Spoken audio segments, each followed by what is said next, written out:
বিগত দিনে সংবাদ জগতে ভূমিকার জন্য সম্বর্ধনা জ্ঞাপন করা হয়েছে।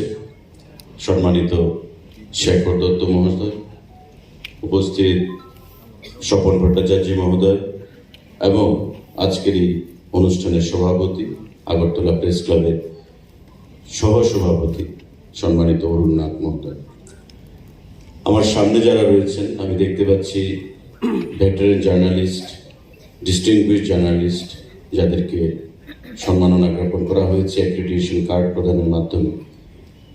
আমাদের জয়ন্ত ভট্টাচার্য মহোদয়, সতীরঞ্জন খিসা মহোদয়, আমাদের সঞ্জীব দা, জয়ন্ত দেবনাথ, মানুষদা ছিলেন, বা যারা মিডিয়া জগতে বিভিন্ন হাউস থেকে প্রতিনিধিত্ব করছেন, সবাইকে আমি অনেক অনেক শুভেচ্ছা জানাচ্ছি, নমস্কার জানাচ্ছি এবং অভিনন্দন জানাচ্ছি। আমার সারা রাজ্য থেকে যারা সংবাদপত্রের সঙ্গে যুক্ত বন্ধুরা এসেছেন তাদেরকেও আজকের এই অনুষ্ঠানে অনেক অনেক অভিনন্দন জানাচ্ছি এবং স্বাগতম জানাচ্ছি। এখানে প্রতিবারই আমরা তথ্য সংস্কৃতি দপ্তর এবং আগরতলা প্রেস ক্লাব যৌথভাবে এই প্রেস ডেকে পালন করে থাকি।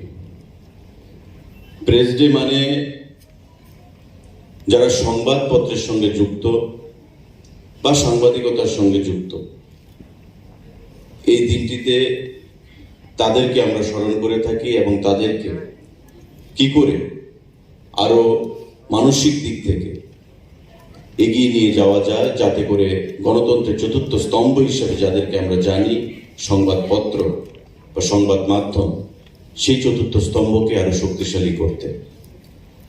এখানে এমন অনেক ব্যক্তিরা রয়েছেন যাদেরকে আমরা দীর্ঘদিন ধরে চিনি, জানি এবং দেখে এসেছি, এবং তাদের ক্যারিয়ারে, তাদের প্রফেশনে আমরা কখনো দেখিনি যে তারা তাদের আদর্শ থেকে সেখানে বিচ্যুত হয়েছে। আজকে সরকার বা দপ্তর, বিগত দিনেও আমরা সে সমস্ত ব্যক্তিদেরকে সম্মান জ্ঞাপন করেছি দপ্তরের তরফ থেকে, এবং আগামী দিনেও আমরা সেই ধারাবাহিকভাবে সেই প্রথাকে আমরা চালিয়ে যাওয়ার জন্য চিন্তা ভাবনা করছি। আজকে যাদেরকে সম্বর্ধনা জ্ঞাপন করা হয়েছে, এখানে মঞ্চে যারা আছেন, শেখরদা, সম্মানিত স্বপন ভট্টাচার্য মহোদয়, আমরা উদ্যোগ নিয়েছিলাম যে বিগত দিনে কিভাবে তাদেরকে সম্বর্ধনা জ্ঞাপন করা যায়, কিন্তু বিভিন্ন কারণে সেটা হয়ে ওঠেনি। কিন্তু ধীরে ধীরে আমরা, যেমন বিগত বছর আমরা একটা বিশাল অংশের সংবাদ জগতের সঙ্গে যুক্ত যারা সাংবাদিক বন্ধুরা রয়েছেন, সিনিয়র সাংবাদিক বন্ধুরা, তাদেরকে আমরা সম্বর্ধনা জ্ঞাপন করেছি। আবার এবার আমরা সিদ্ধান্ত নিয়েছি যে আমরা সিনিয়রিটির দিক থেকে 1 এবং 2 জনকে দেব, এবং এতে করে প্রস্তাব আরো এসেছিল, কিন্তু আমরা বিভিন্ন দিক চিন্তা করে যে এবার আমরা শেখর দত্ত এবং স্বপন ভট্টাচার্যকে প্রদান করব, এবং আগামী দিনে আমরা অন্য জনরা যারা প্রস্তাব ছিল তাদেরকে আমরা চিন্তা ভাবনা করব কি করে তাদেরকে সম্মাননা প্রদান করা যায়। এর অর্থ এই নয় যে আমরা কাউকে খাটো করে দিচ্ছি। দপ্তরে, সরকারের কিছু বাধ্যবাধকতা থাকে, কিছু জিনিস মেনে চলতে হয়, সেই দিক থেকে বিচার করে, বিশ্লেষণ করে, বিবেচনা করে আমরা এবারকার সিদ্ধান্ত সেটা গ্রহণ করেছি।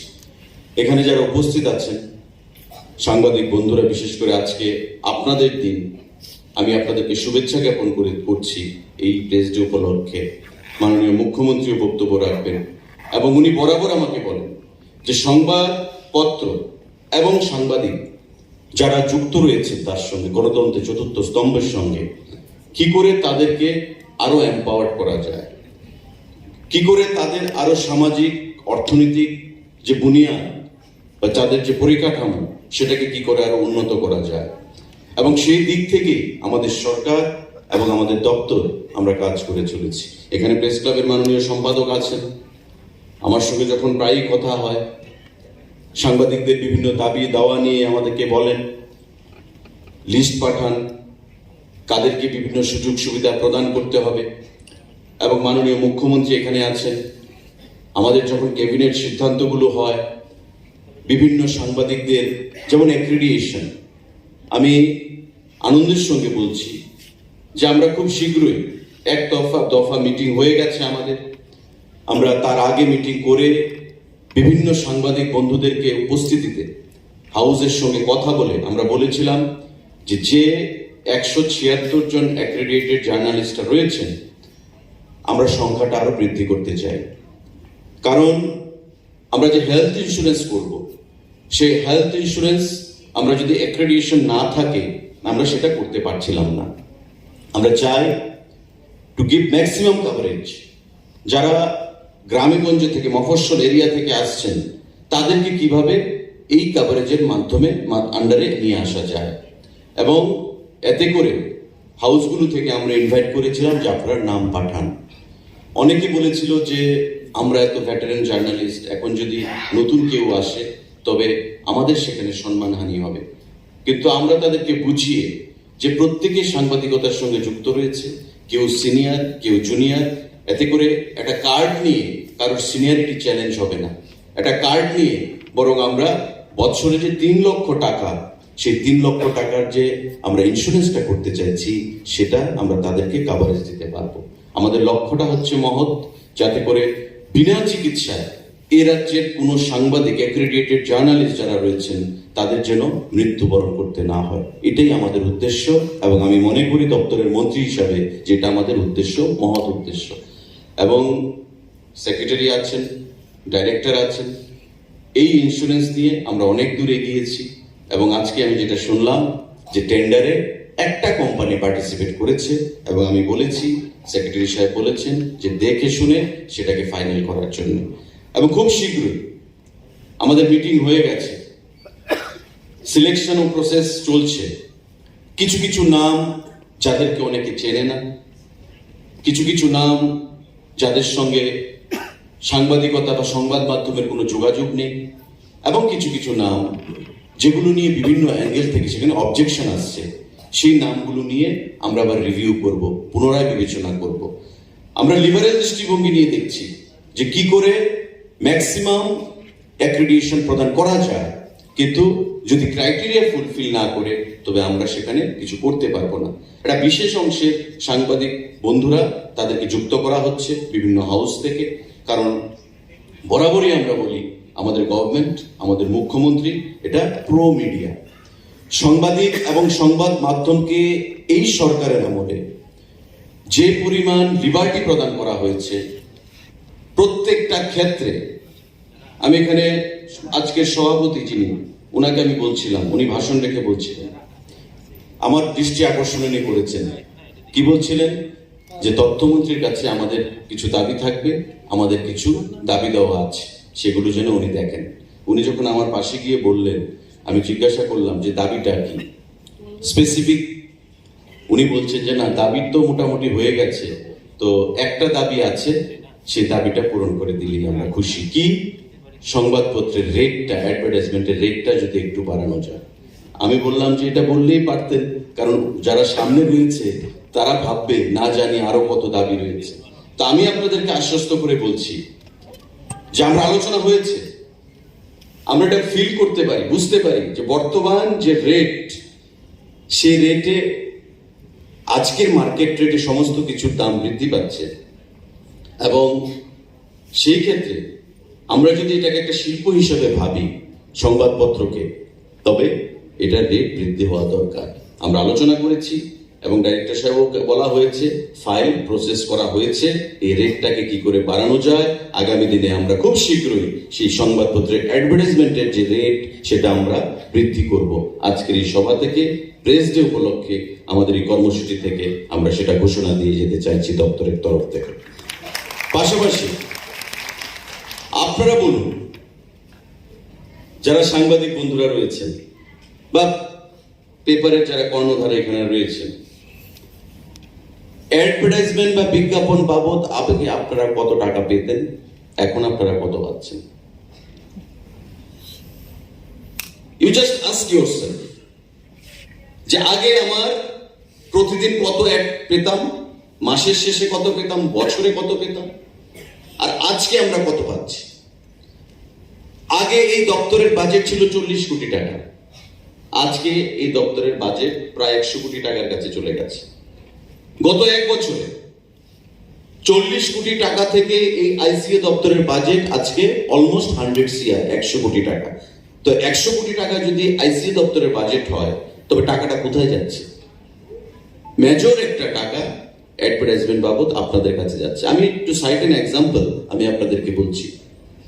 আমাদের সুশাসন কর্মসূচি চলছে প্রতি ঘরে ঘরে। আমি মাননীয় মুখ্যমন্ত্রীকে ধন্যবাদ জানাবো, এটা ওনার মস্তিষ্ক প্রসূত, যে আমি চাই রাজ্যের সংবাদপত্রের কাছে, পত্রিকার কর্ণধারদের কাছে কিন্তু অর্থ যাক। তা আমি বললাম যে আমরা তো মাননীয় মুখ্যমন্ত্রী দিচ্ছি যথেষ্টভাবে, full page, half page, quarter page আমরা তো দিচ্ছি। বলছে না, এই একটা আমাদের কাছে একটা সুযোগ রয়েছে, সেটা কি, যে প্রতি করে সুশাসন আমাদের রাজ্য সরকারের যে কর্মসূচিগুলো বিভিন্ন দপ্তরে, সেগুলো মানুষের কাছে পৌঁছতে হবে। এতে করে যে আপনারা যে দেখছেন স্কাই বাস উপরের যে প্রতিদিন যে আমাদের যাচ্ছে প্রতিটা পেপারের উপরে, এটা ওনার মস্তিষ্ক প্রসূত। এবং আপনারা দেখুন একটা হাউসে প্রতিদিন এই যে একটা যাচ্ছে, এতে করে ফিনান্সিয়ালি আপনাদের কতটুকু বেনিফিট হচ্ছে। এবং এই কর্মসূচি আমাদের আগামী 25শে ডিসেম্বর পর্যন্ত চলবে, কারণ আমাদের দেশের প্রাক্তন প্রধানমন্ত্রী স্বর্গীয় অটল বিহারী বাজপেয়ীর জন্মদিন, এবং সেই দিনকে সুশাসন দিবস হিসেবে পালন করা হয়। এবং এই ডেতেই আমরা কালমিনেট করব সুশাসন দিবসের 25শে ডিসেম্বর সমাপ্তি অনুষ্ঠান হবে। তো স্বাভাবিকভাবে 25 তারিখ পর্যন্ত প্রতিটি সংবাদপত্রে এই অ্যাডটাকে আমরা কন্টিনিউ করব, যেটা মাননীয় মুখ্যমন্ত্রী ডিজায়ার করেছেন।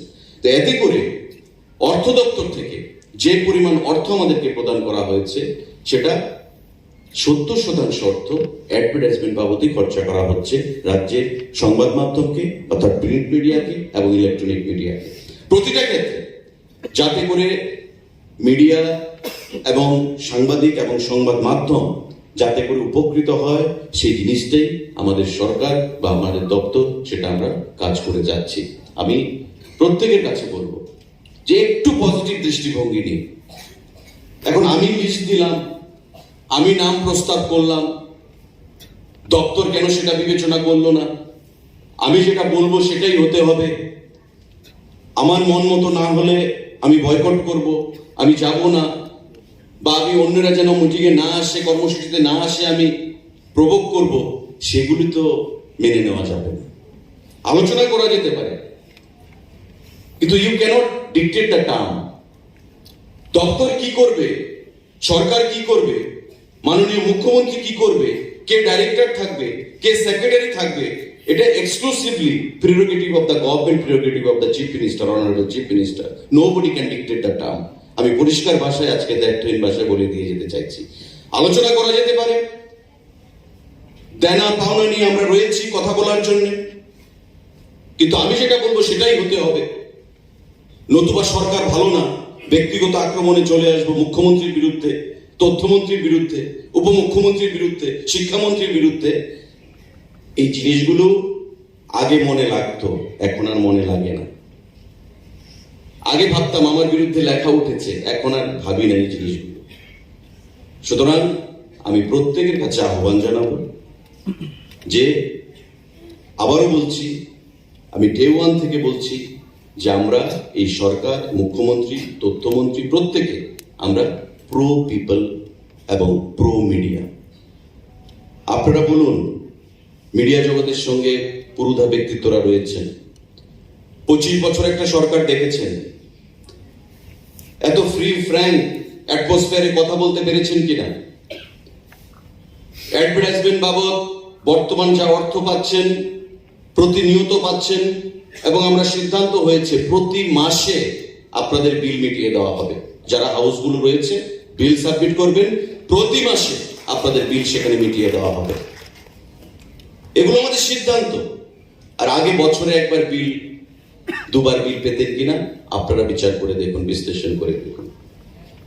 তো এই যে চেঞ্জ, পরিবর্তন, চিন্তাধারা, এটা কি পরিবর্তন বলে? এবং এই পরিবর্তনটাই আমরা চাই।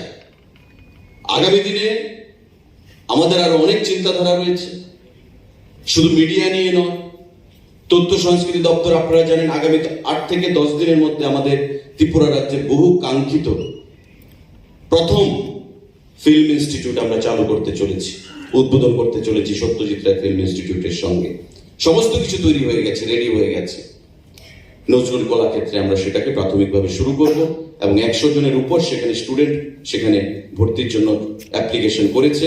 আমরা শর্ট টার্ম কোর্সে 3 রকম কোর্সে সেখানে তাদেরকে ভর্তি করব। এটা এ রাজ্যে চলচ্চিত্র, আমি সেটা বলছি না যে রাতারাতি এখানে বলিউডের মুভি তৈরি হয়ে যাবে, কিন্তু যারা আগ্রহ প্রকাশ করছেন, উত্তরপ্রদেশ থেকে ফোন আসছে, বাংলাদেশ থেকে ফোন আসছে, যোগাযোগ করা হচ্ছে, কিন্তু আমরা বলেছি আমাদের রাজ্যের বাইরে আমরা কাউকে অ্যালাউ করবো না। সুতরাং যারা ভর্তি হবেন আমাদের রাজ্যে তারাই ভর্তি হবে। প্রসেস চালু রয়েছে। আগামী 8 থেকে 10 দিনের মধ্যে আমরা ত্রিপুরার প্রথম ফিল্ম ইনস্টিটিউট আমরা চালু করতে চলেছি। কালচারাল ক্ষেত্রে, সংস্কৃতিগত দিক থেকে আমরা রাজ্যের মানুষের চিন্তাধারাকে বদলে সাংস্কৃতিক মানসিকতা সম্পন্ন, রাজনীতির কচকচানি থেকে বেরিয়ে এসে যেটা বিগত দিনে ছিল, যে দপ্তরকে ব্যবহার করে কি করে আমার সংগঠনকে শক্তিশালী করা যায়। আজকে আপনারা বলুন, যারা তথ্য সংস্কৃতি দপ্তরের সঙ্গে যুক্ত হয়েছেন, কোনো রাজনৈতিক কচকচানি রয়েছে কিনা? একটা পজিটিভ, কনস্ট্রাকটিভ, ইনোভেটিভ অ্যাটমসফিয়ারে আমরা কাজ করতে চাই, যাতে করে রাজ্যের উন্নয়নে আমরা একটা অগ্রণী ভূমিকা পালন করতে পারি। এবং আমি ধন্যবাদ জানাবো মাননীয় মুখ্যমন্ত্রীকে যে উনি প্রতি ঘরে সুশাসন যে কর্মসূচি আমাদের, সেটাকে বাস্তবায়িত করার জন্য তথ্য সংস্কৃতি দপ্তরকে দায়িত্ব প্রদান করেছেন। এবং আমরা প্রতিটি জেলায়, এ রাজ্যে প্রতিটি মহকুমাতে, প্রতিটা ব্লকে, 58টা ব্লক, আমাদের 23টা সাব ডিভিশন, 8টা অ্যাডমিনিস্ট্রেটিভ জেলা, প্রতিটা জায়গায় আমরা স্যাচুরেশন লেভেলে, পঞ্চায়েত স্তরে আমরা মানুষের যে বিভিন্ন স্কিমগুলো কেন্দ্রীয় সরকার এবং রাজ্য সরকারের, সেগুলোকে পৌঁছে দেওয়ার জন্য এই সুশাসন কর্মসূচি আমরা পালন করছি। বন্ধুরা, আজকে প্রতিটা ক্ষেত্রে ডাবল ইঞ্জিন সরকারের কথা যে আমরা বলি, কৃষি কলেজে আজকে আমাদের একটা কর্মসূচি ছিল, আমাকে আমন্ত্রণ জানানো হয়েছিল। আমি গিয়ে সেখানে একটু একটা এক্সিবিশন তার আয়োজন করেছে। কৃষি কলেজের প্রিন্সিপাল, ফিশারি কলেজের যে ডিন, আইসিআর এর যিনি জয়েন্ট ডাইরেক্টর এখানে রয়েছেন, বলছেন আমি প্রথম গিয়ে দেখি মাননীয় প্রধানমন্ত্রীর ছবি কৃষি কলেজে যে এক্সিবিশন রয়েছে, তার মধ্যে ছোট ছোট ডিসপ্লে করা হয়েছে ফ্ল্যাক্স আকারে, রোডস, ব্রিজেস, বিভিন্ন দপ্তরের কর্মসূচিগুলো। তো আমি জিজ্ঞাসা করলাম যে কৃষি কলেজ, এখানে কৃষি সম্পর্কিত জিনিস থাকবে, এখানে বিল্ডিং, রোডস, এগুলো কেন এসছে? তারপর ধীরে ধীরে দেখলাম যতই এগুচ্ছি তত কৃষির বাইরে যে বিভিন্ন দপ্তরের কাজকর্মগুলো আমাদের সুশাসনের, মানে 14 সাল থেকে মোদিজির প্রধানমন্ত্রী হওয়ার পর থেকে এখন পর্যন্ত আমাদের কি কি উন্নতি হয়েছে, ভারতবর্ষটা কিভাবে ট্রান্সফরমেশন, পরিবর্তন হয়েছে, সেই জিনিসগুলোকে উল্লেখ করা আছে। তখন আমাকে বলছে যে স্যার আপনি তো জানেন এবারকার যে আমাদের নতুন যে এডুকেশন পলিসি, এই এডুকেশন পলিসিতে সমস্ত কিছু রাখা হয়েছে। It's a composite structure. খেলাধুলা রয়েছে, তার মধ্যে সাংস্কৃতিক বিকাশ ঘটানোর জন্য বিভিন্ন জিনিস রয়েছে, পড়াশোনা রয়েছে। তো বর্তমান এডুকেশন পলিসিকে যদি আমরা ফলো করি, তবে শুধু শিক্ষা নয়, খেলাধুলা, সংস্কৃতি, বিজ্ঞান নিয়ে চিন্তা ভাবনা, প্রতিটা ক্ষেত্রে সেখানে জানতে হবে, এমন একটা স্ট্রাকচার তৈরি করা হয়েছে।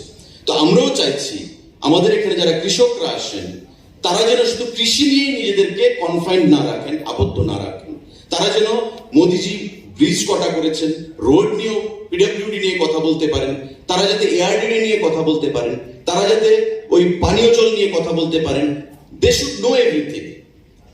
তাদের সবকিছু জানতে হবে, তবেই আমরা মনে করব যে প্রকৃত দেশে কি হচ্ছে উন্নয়নের নিরিখে সেই জিনিসগুলো তারা জানতে পারবে। একে একে যখন জিনিস দেখলাম, সত্যি আমার কাছে জিনিসটা ভালো লাগলো যে শুধু কৃষির মধ্যে না, একটা কৃষক কাদেরকে বলি আমরা, একটা গ্রামে যে গরিব প্রান্তিক চাষি, যে নিজের কৃষির বাইরে সারা দেশে কি হচ্ছে অধিকাংশ কৃষক তারা জানে না। কিন্তু আজকে একটা উদ্যোগ নেওয়া হয়েছে কৃষি কলেজের তরফ থেকে, যাতে করে ওই কৃষককে সমস্ত দিক থেকে তাকে জ্ঞান প্রদান করা যায়। তো এই যে জিনিসটা, চিন্তাধারাটা, যে আমার চিন্তা ভাবনা করতে হবে একটা হলিস্টিক অ্যাপ্রোচ নিয়ে, কনজারভেটিভ অ্যাপ্রোচ থেকে বেরিয়ে এসে, একতরফা বন্ধা চিন্তা ভাবনা থেকে বেরিয়ে এসে একটা হলিস্টিক অ্যাপ্রোচ নিয়ে আমাকে চিন্তা ভাবনা করতে হবে, যাতে করে আমার সামগ্রিক বিকাশ আমরা করতে পারি। এটাই হবে পরিবর্তন। বা এই চিন্তাধারা নিয়ে আপনারা সবাই এগিয়ে যাবেন। আপনারা যারা সংবাদপত্রের সঙ্গে যুক্ত রয়েছেন, আপনারা জনমত তৈরি করেন। তো স্বাভাবিকভাবে আমি ব্যক্তিগতভাবে আমার ভিউজটাকে আমি নিউজ আকারে তুলে দিলাম, আমি মুখ্যমন্ত্রীকে হেয় প্রতিপন্ন করে দিলাম জনগণের সামনে। মানুষ এখন বোকা নয়, মানুষ সবকিছু জানে, বোঝে, কিন্তু আপনার লেখনির মাধ্যমে আপনি মুখ্যমন্ত্রীকে হেয় প্রতিপন্ন করে দিলেন, তথ্যমন্ত্রীকে দিলেন, যখন যাকে ইচ্ছে হলো ক্যারেক্টার অ্যাসাসিনেট করে দিলেন। This can't be termed as true journalism. এটা সঠিক জার্নালিজম নয়। এখানে অনেকে বলবে যে আমাদেরকে জার্নালিজমের পাঠ শেখাচ্ছে, বয় অফ ইয়েস্টারডে। আমি যেটা মনে করি, সো ফার মাই আন্ডারস্ট্যান্ডিং, এটা জার্নালিজম নয়। সেক্রেটারি প্রথম ওনার ভাষণে বলেছেন যে সরকারের কোন আমলা, কোন অফিসার, কোন মন্ত্রীর যদি ভুল ত্রুটি থাকে, কনস্ট্রাকটিভ ক্রিটিসিজম করুন, যেটা করলে জনগণ উপকৃত হবে। আমি ডিডব্লিউএস দপ্তরের মন্ত্রী, 55% 3% থেকে আমরা কভারেজ দিয়েছি function of house hold tap connection. প্রতিদিন যখন কোনো সময় সকালবেলা সংবাদ মাধ্যমে দেখি যে গন্ডাছড়াতে বা পানিসাগরে বা চরিলামে রাস্তা অবরোধ হয়েছে জলের জন্য, সঙ্গে সঙ্গে আমি সেটাকে ছবি তুলে সেক্রেটারি এবং ইঞ্জিনিয়ারকে পাঠাই। You take the stock, what is going on, what went wrong, কোথায় ভুল হয়েছে। তখন আমাকে রিপোর্ট আসে, স্যার এটা আমাদের কোনো দোষ নেই, হয়তো পাওয়ার ডিপার্টমেন্টের ফেলিউর, স্যার এটা আমাদের কোনো সমস্যা নেই, এটা ওই পাম্প পাওয়ার কিছু একটা সমস্যা হয়েছে, আমরা ট্যাঙ্কারে জল দিয়েছি, ঠিক হচ্ছে, 2 দিন লাগবে। তো মেশিনারি জিনিস নষ্ট হতেই পারে, একদিনের জায়গায় 2 দিন গেলে রাস্তা অবরোধে বসে যায় নিউজ আইটেম করার জন্য।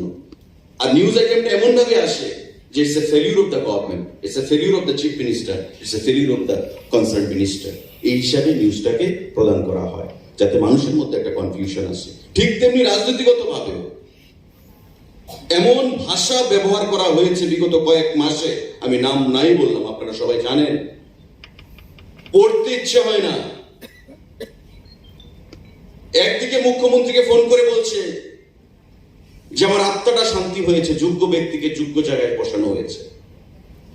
পরের দিন সংবাদপত্রে বেরোচ্ছে যে ব্যর্থ লোককে মুখ্যমন্ত্রী বসানো হয়েছে।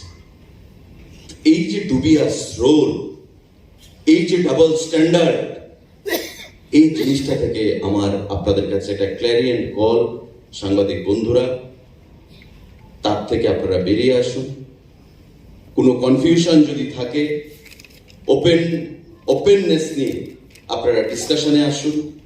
But again I repeat, please don't try to dictate the term. আমার দপ্তর কি করে চলবে মুখ্যমন্ত্রী ঠিক করবে, মন্ত্রী ঠিক করবে, সেক্রেটারি ঠিক করবে, ডাইরেক্টর ঠিক করবে, আমরা ঠিক করব। একটা উদাহরণ দিন যে সাংবাদিক বন্ধুরা গেছে কোনো দাবি নিয়ে, যারা সোশ্যাল মিডিয়া চালায়, যারা চ্যানেল সোশ্যাল মিডিয়াতে ইউটিউব চ্যানেলগুলো রয়েছে, এখানে ডাইরেক্টর সাহেব আছেন, সেক্রেটারি সাহেব আছেন, পিকে গোয়েল তখন আমাদের সেক্রেটারি ছিলেন, প্রদীপ বাবু ছিলেন না। আমরা বলেছি যে স্টার্ট আপ হিসাবে নিউ কামারদেরকে ট্রিট করতে হবে। আমরা বলছি যে start up, vocal for local, made in India, make in India, এই ইয়ং জেনারেশন নিউ কামারদেরকে যদি আমরা প্রায়োরিটি না দিই, এনকারেজ না করি, তবে তারা ডিমোরালাইজড হবে। কি নেবে? কিছু অ্যাড নেবে, মাসিক কিছু অর্থ পাবে, এটা দিয়ে তাদের পরিবার পরিচালনা করবে। আমি ডাইরেক্টর সাহেবকে বললাম যে আনলিস্টেড বলে কিছু থাকবে না, যারা নিউ কামার্স তাদেরকে অ্যাকোমোডেট করুন সি ক্যাটাগরিতে, বি, এ এই ক্যাটাগরি করে দিন, পেপারের ক্যাটাগরাইজেশন করুন, অ্যাকর্ডিংলি অ্যাডভার্টাইজমেন্ট ডিস্ট্রিবিউশন হচ্ছে। আমরা চাইছি যেমন আমাদের বিরসা মুন্ডাজির গতকাল জন্ম, আমাদের মূর্তির আবরণ গেছে, মাননীয় মুখ্যমন্ত্রী বলেছেন যে প্রত্যেককে অ্যাড দিয়ে দাও। রাত্র 10টার সময় ডাইরেক্টর সাহেব বলতে পারবেন, রাত্র 10টা 10:30টার সময় আমরা পাঠিয়েছি, সেটেল করেছি। মাননীয় মুখ্যমন্ত্রী বারবার বলেছে প্রত্যেককে দিয়ে দাও, আমরা বলেছি প্রত্যেক পেপারকে অ্যাড দিয়ে দিন, হাফ পেজ অ্যাড দিয়ে দিন। ট্রাইবাল ওয়েলফেয়ার থেকে অ্যাড এসছে। তো প্রতিটি ক্ষেত্রে শুধু অ্যাড নয়, আপনাদের অ্যাক্রিডিটেশন নাম্বার অফ কার্ড বৃদ্ধি করে কি করে হেলথ ইন্স্যুরেন্সের কভারেজটা আরো বৃদ্ধি করা যায়, যাতে বাৎসরিক 3 লক্ষ টাকা আপনারা পেতে পারেন। তার বাইরে যখন আমরা হেলথ ইন্স্যুরেন্স করিনি, দাবি উঠলো একটা অংশ থেকে যে হেলথ ইন্স্যুরেন্স হচ্ছে না, সরকার কিছুই করছে না সাংবাদিকদের জন্য, আমরা বললাম যে ঠিক আছে আমরা করব। যখন হেলথ ইন্স্যুরেন্সের ক্যাবিনেট ডিসিশন হয়ে গেল, दिदेन चीफ सेक्रेटरी बोल रहे sir how this can be done, आप बोल रहे हैं 100% 100% सरकार देगी। আমাদের প্রাক্তন মুখ্যমন্ত্রী এবং প্রাক্তন চিফ সেক্রেটারি, তখন চিফ সেক্রেটারি আমি বললাম যে কত করলে ঠিক আছে আপনি বলুন। বলছি इट शुड बी 50-50 रेशियो पे होना चाहिए। मैं बोला नथिंग डूइंग, 50-50 नहीं होगा, बेटर लीव इट। তখন প্রাক্তন মুখ্যমন্ত্রী বললেন যে কি होना, क्या होना चाहिए मंत्री जी बोले। আমি বললাম ঠিক আছে, I do feel there should be a contribution from the beneficiary also, so let it be 80-20। Chief secretary রাজি হতে চাইলেন না। আমি অন রেকর্ড বলছি, আমি বলছি যে 80-20 যদি না হয় লিভ ইট, দরকার নেই। প্রাক্তন মুখ্যমন্ত্রী বললেন না ঠিক है मंत्री जी जो कहते हैं वैसे करो। তো আমরা যখন ক্যাবিনেট ডিসিশন নিলাম, তখন একটা অংশ থেকে বলছে হ্যাঁ এটা কি হলো নাকি, এতদিন কি বলছিল হেলথ ইন্স্যুরেন্স হচ্ছে না কেন। এখন যখন হেলথ ইন্স্যুরেন্সের সিদ্ধান্ত হলো, তখন ওই একটা কথা বলে fault finders will find fault even in paradise, those who are fault finders. আমি শিখ ফেরার একটা বই পড়েছিলাম, ইউ ক্যান উইন, আপনারা অনেকেই হয়তো পড়েন, যে fault finders will find fault even in paradise. ভুল তো ধরতে হবে সরকারের সিদ্ধান্তকে। কি 3 লক্ষ টাকা হয়েছে, আরে এটা হলো নাকি, এখন সাংবাদিকদের ফ্যামিলি মেম্বারদেরকে কেন ইনক্লুড করা হলো না? আরে বাবা আগে নিজেরটার জন্য হোক, আমরা তো বলিনি যে ফ্যামিলি মেম্বারকে করবো না, গ্র্যাজুয়ালি ধীরে ধীরে আমরা করব, চিন্তা ভাবনা রয়েছে। কিন্তু প্রথমেই যদি আমরা বলি সাংবাদিক এবং family member all will be covered, তবে স্বাভাবিকভাবেই অ্যাডমিনিস্ট্রেটিভ একটা গ্যারাকল চলে আসবে। তখন রেফারেন্স আসবে ভারতবর্ষে কোথায় কোথায় আছে, আনো কি রেশিওতে আছে। ব্যুরোক্র্যাটসরা ছিলেন সেদিন ওই উত্তরপ্রদেশ মহারাষ্ট্র বাঞ্চ কাগজ নিয়ে বসেছেন, কোথায় কত রেশিও, কোথায় 60-40, কোথায় 50-50। কিন্তু আমরা আমাদের রাজ্যে 80-20 রেশিওতে আমরা করেছি। অর্থাৎ 5,000 টাকা যদি প্রিমিয়াম হয় প্রতি বছর, তবে 20% মানে হচ্ছে 1,000 টাকা সাংবাদিক বন্ধুকে দিতে হবে, আর 4,000 টাকা রাজ্য সরকার বহন করবে। পারে না প্রতি বছর, এর থেকে ফ্যাসিলিটি আর কি। আমি তো চাইছিলাম উইদাউট কন্ট্রিবিউশন থাকুক, কিন্তু সেটা করা সম্ভব না, তাই করা যায়নি। বিশ্বাস করুন, আমার সেদিন মানে যারা এটা করেছে যে কেন এটা হবে না, এটা বিরোধিতা করো, এই করো সেই করো, আমার তখন মনে হয়েছে যে একটা পজিটিভ ডিসিশন নেওয়া হলো। একটা লোক ফোন করে বললেন না যে আপনাকে ধন্যবাদ জানাই, করেছে প্রণববাবু, ওরা করেছে প্রেস ক্লাব। কিন্তু যারা বড় বড় কথা বলেছিল যে কেন হচ্ছে না, এটা তাড়াতাড়ি করে দাও, এই করে দাও সেই করে দাও, তাদের থেকে একটা ফোন করে কেউ বললেন না যে আমরা আইসিএ দপ্তরকে বা মুখ্যমন্ত্রীকে ধন্যবাদ জানাই। শুধু ফল্ট ফাইন্ডিং অ্যাটিটিউড। আমি প্রত্যেকের কাছে আহ্বান জানাবো যে আলোচনা করুন, দাবি দেওয়া নিয়ে অফিসে আসুন, বাড়িতে আসুন, যেখানে, কিন্তু নেগেটিভ বা নিজের ভিউজকে নিউজ আকারে দেওয়া থেকে বেরিয়ে আসুন। এতে করে আলটিমেটলি যারা জনমত তৈরি করতে চায় সংবাদ মাধ্যম, মানুষ কিন্তু মিসগাইডেড হয়। মানুষ সব বুঝে, কিন্তু ওই সংবাদপত্র সম্পর্কে ক্রেডিবিলিটি নিয়ে তার প্রশ্নচিহ্ন দেখা দেয়। আমার আহ্বান থাকবে প্রত্যেকের কাছে, আপনারা দীর্ঘদিন ধরে সংবাদপত্রের সঙ্গে যুক্ত রয়েছেন, নিশ্চয়ই আগামী দিনে এই জিনিসগুলো মাথায় রেখে সত্যনিষ্ঠ সংবাদ পরিবেশনের মাধ্যমে আমাদের রাজ্যকে সমৃদ্ধশালী করবেন, আপনার লেখনীকে সমৃদ্ধশালী করবেন এবং আগামী প্রজন্মকে আপনারা সঠিক দিশায় আপনারা দিক নির্দেশ দেবেন। এই কোটি কথা বলে আমি প্রত্যেককে আবারও এই প্রেস ডে উপলক্ষে অনেক অনেক অভিনন্দন জানাচ্ছি। প্রত্যেককে নমস্কার জ্ঞাপন করে আমি আমার কথা বলা শেষ করছি। সবাইকে নমস্কার জানাচ্ছি।